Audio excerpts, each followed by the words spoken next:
Is-sibt filgħodu fuq ir-radju tiegħu, il-kap nazzjonalista Adrian Delija reġa' ħareġ jattakka l-inkjesta pubblika dwar il-qtil ta' Daphne Caruana Galizia magħmula minn 3 persuni magħrufa għall-indipendenza tagħhom.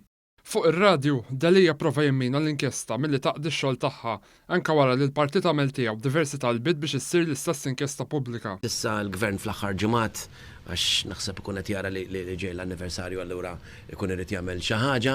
F'intervista ta' nofsija, Adrian Delija kompla bħal ta' qablu u tkellem dwar kif qed jagħmel bħalma kien jagħmel Simon Busuttil u jkollha tbata l-qorti. Il-bieraħ mort l-qorti biex wiġibt. Aħna nibqgħu niġġieldu ġewwa l-qrati. Fuq ir-radju Delija reġa' naqas milli jsemmi t-talba li saritlu biex imur il-qorti biex jitlob inkjesta dwar l-allegazzjonijiet serji li għandu fuq rasu u bekk jipprova jnaddaf ismu fuq akkużi dwar ħasil ta' flus fost l-oħrajn.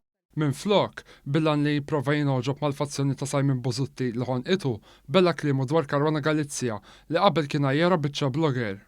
Dan kollu sar fl-isfond li ftit jimilu, Mr. Caruana Galizia akkuża lill Partit Nazzjonalista b'opportuniżmu u insult lejn il-memorja ta' bintu, wara li kien ħabbar li se jorganizza qudiesa sabiex isellem il-memorja tagħha. Intant fi stqarrija l-Partit Laburista fisser l-aġir tal-kap tal-Oppożizzjoni ta' wieħed inqabad f'kantuniera. Il-Partit Laburista fakkar li l-Prim Ministru jibqa' l-iktar persuna li għandha interess li l-inkjesta ta' Egrant tkun ippubblikata. Dan għax kienu u familtu l-vittmi ta' dan l-ikbar frame-up politiku kif derċar fil-konklużjonijiet tal-inkjesta pubblikati b'mod sħiħ.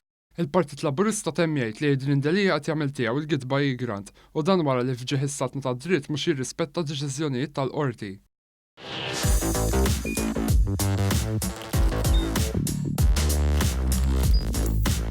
Idħol fuq one.com.mt u hemmhekk tista' tara l-programmi kollha li jxandru fuq One permezz ta' One Play.